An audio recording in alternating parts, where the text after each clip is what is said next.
Hello, good evening. My name is Danis Goulet, and I'm one of the Canadian Features programmers here at TIFF. It is my pleasure to welcome you all to the world premiere of Roads in February, directed by Catherine Yurkovich.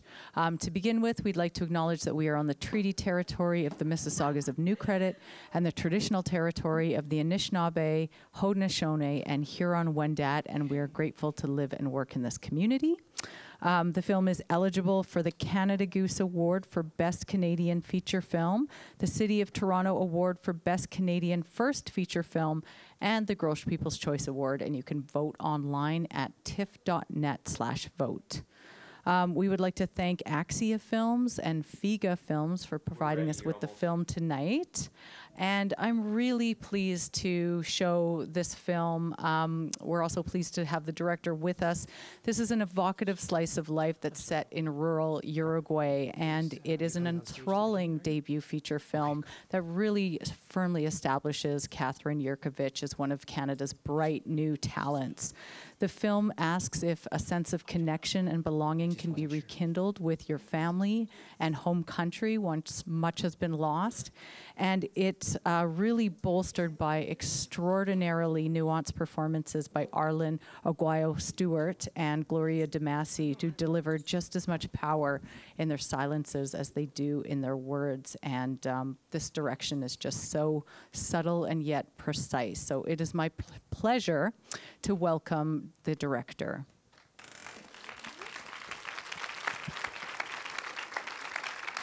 Oh, and Arlen Aguayo-Stewart as well, the lead actor.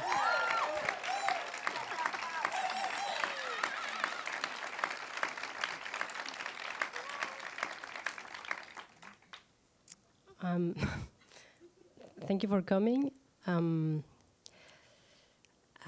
don't know what to say. I hope the film will speak for itself. And I have 3 persons from the team who came, and we will be, after the film, we will be available for questions. Thank you very much. Enjoy. Hi, my name is Ravi Srinivasan, and I'm on the Canadian programming team here. It is my great pleasure to welcome back to the stage the star of the film, Arlen Aguayo-Stewart, and the writer-director of Roads in February, Catherine Yurkovich.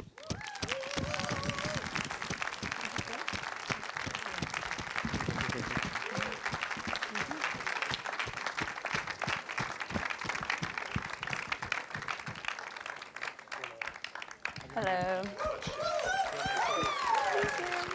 Do you want to introduce the rest of your team? Yes, yes. So this is Arlen, Hi. very gifted actress. This is Sophie. She's the picture editor.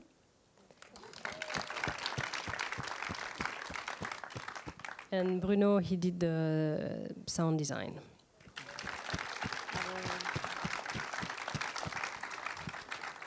Catherine, I'll start off with the first question. Certainly personally for me, one of the things that I identified most was a sort of longing for ancestral connection. And then once you actually go to where you're from, it's sort of, there's a sense of alienation and even rejection from that community. And I'm wondering if you can speak to the inspiration for sort of including these themes within your film. Yeah.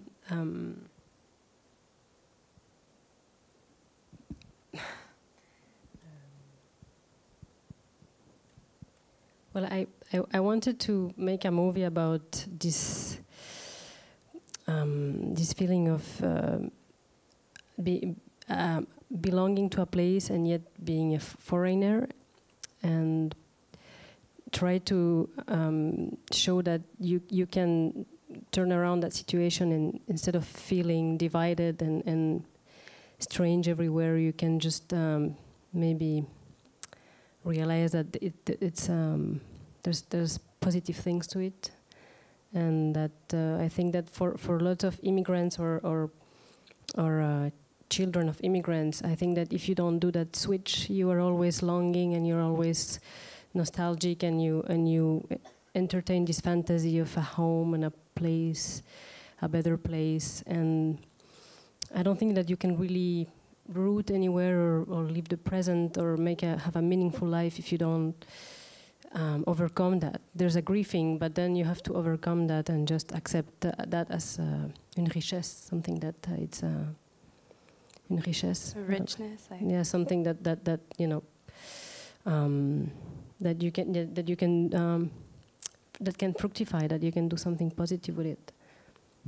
And Arlen, I'll ask you a question. Such a wonderful performance. I'm wondering if you can talk to us about what drew you to the character, and you know, if there was anything that resonated specifically with you within the character. Well, along the same lines of what you just asked in terms of having a home somewhere else. Like I definitely have a home in Chile where my dad's family's from, and you can feel like an outsider here, and you can feel like an outsider there. So I definitely connected to that. And I go visit my grandma in Chile all the time. So I'm really happy she's still alive so she could see this. But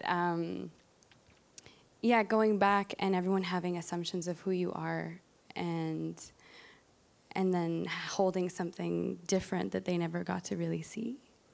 And that slowly being revealed is definitely something I connected to in terms of the character.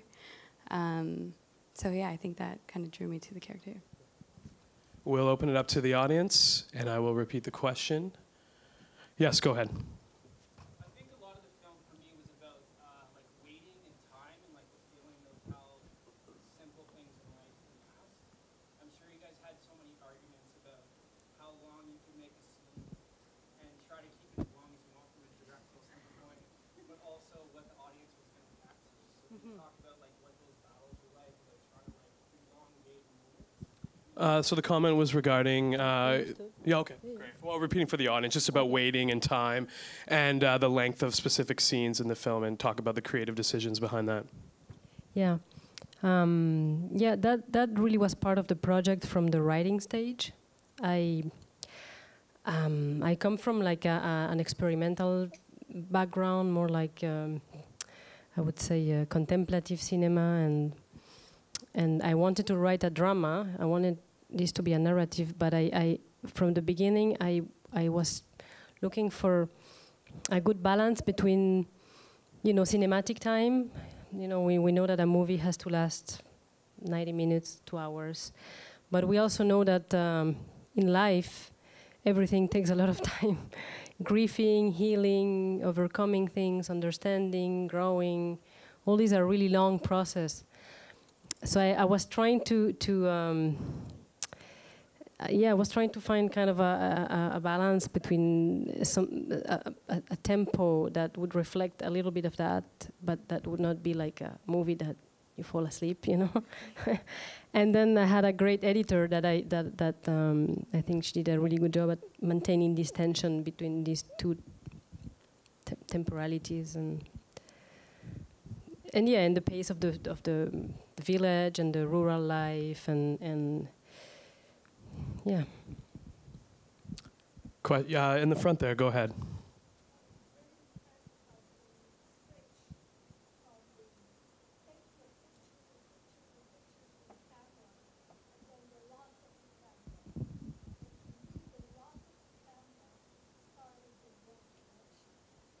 Yes, yes. So the comment was regarding the object of the camera, and once it's taken from her, and sort of that allowing her to feel connected. Can you talk about that? Yeah, I wouldn't say that she feels connected because of that. I think it's a long process, but yeah.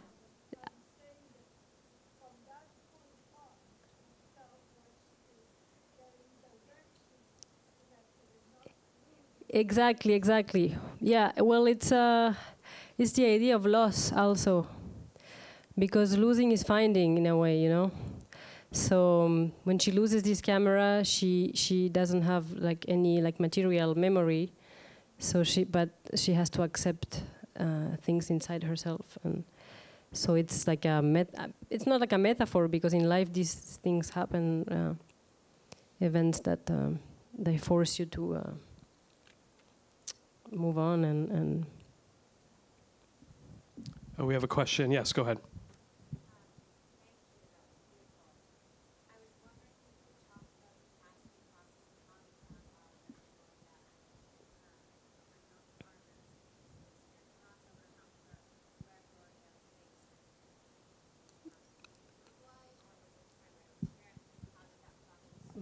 Can you talk about casting Arlen and Gloria?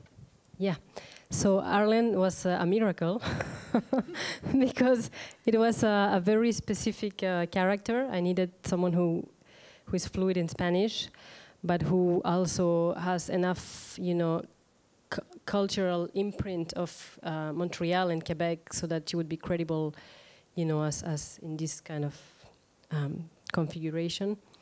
And it's an early 20s character, and this is not really the generation that, it's more like my generation, and I'm not in early 20s anymore. So it was difficult because most of the actors with this kind of profile are more like in their 30s, 40s. But, there's a little bit of coming of age kind of thing to the movie, and, coming of age in the past 20s is kind of a little bit pathetic.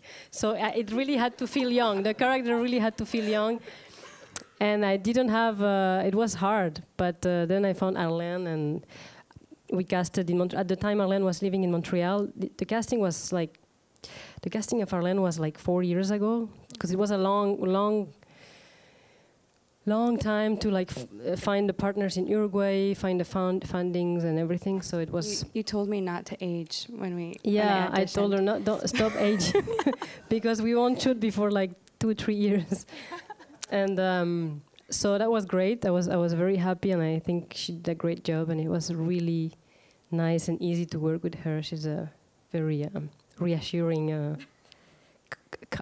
calm person, and all the rest of the cast is Uruguayan. It was actors and actresses from Uruguay.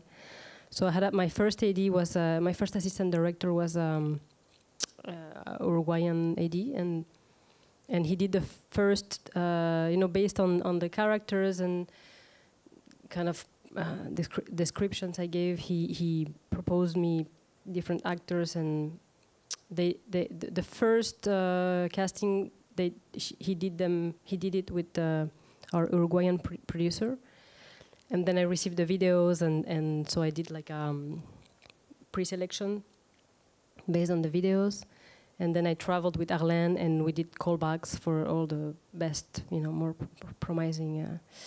So it was good for her because she got to know Uruguay, and I could test the connection between her and the grandma, her and Tincho, and all this. And yeah, but I must say, I was amazed of the quality of the actors that I found in Uruguay. Uruguay is like a 3 million inhabitant country. Like, it's really small, and half of it lives like outside the capital. And so I was impressed. Like, really, really good actors, and like a very vibrant theater scene with like no money, but just like very, taking risks and doing different things. And has Gloria seen the film yet? I don't think so. What? No, she hasn't. No, I don't think. Yeah, Gloria, she's great. Gloria, actually, she's a very interesting actress. She hadn't. It's her first like important role in a movie. She did theater, like 45 years of theater, all kind, like independent, classic, everything. She's great. She's very known in Uruguay. People like her a lot, and she's very special because every take she does is different. So if you like it, you better have it, because she's not gonna do it again. Like, every time. So it was strange, because I really liked this because she's so alive that she's always. Yeah, she's very creative all the time, but also this idea that it's a little bit unpredictable. but this is what I liked about her, so that's why I cast her. Yes, in the middle. Go ahead.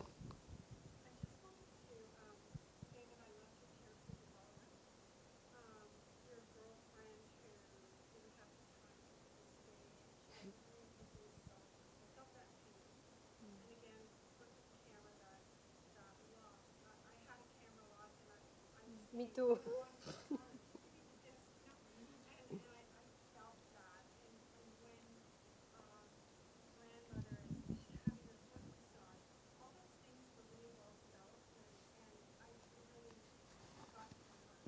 Oh, I'm happy. I'm very happy. It's the best thing that I can hear. Thank you.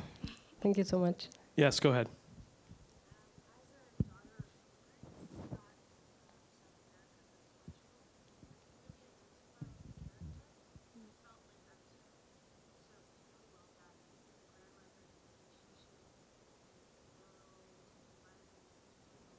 Thank you.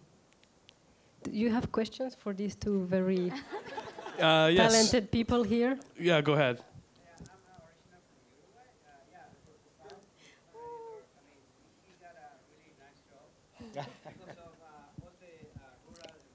El 20 veo. Did you recognize that bird?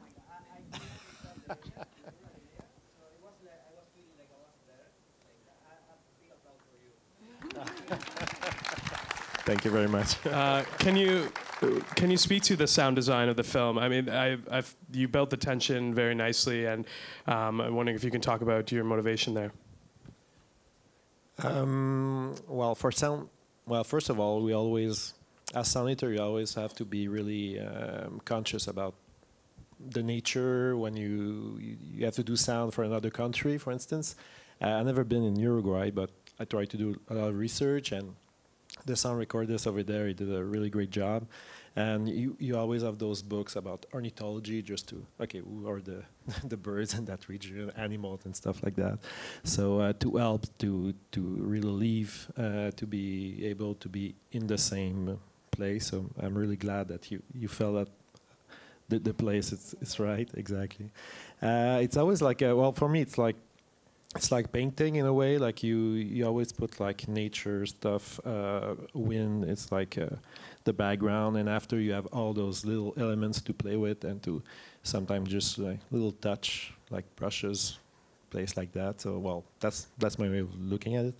And with Catherine, with the script, she already had ideas, precise ideas of like playing with the chimes. So at the end, we understand how the chimes are coming from. So at the beginning, it's like just like a little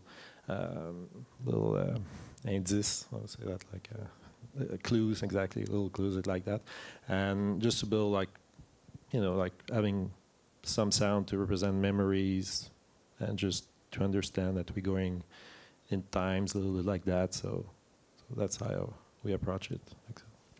We have time for a couple of more questions. Yes, at the very back. Go ahead.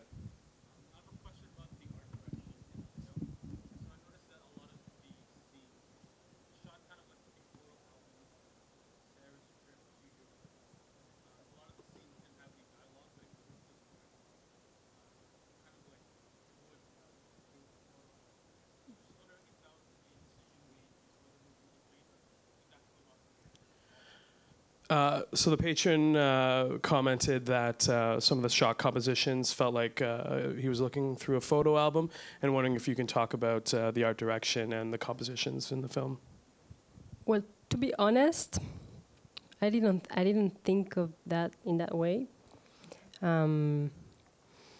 This movie was shot in we didn't have a lot of time because we didn't have a lot of budget, and so I think I made, mise en scène choices, framings, and that I was trying to say a lot of things with every shot. I was trying that, because I couldn't shoot that much and I couldn't afford having like a scene.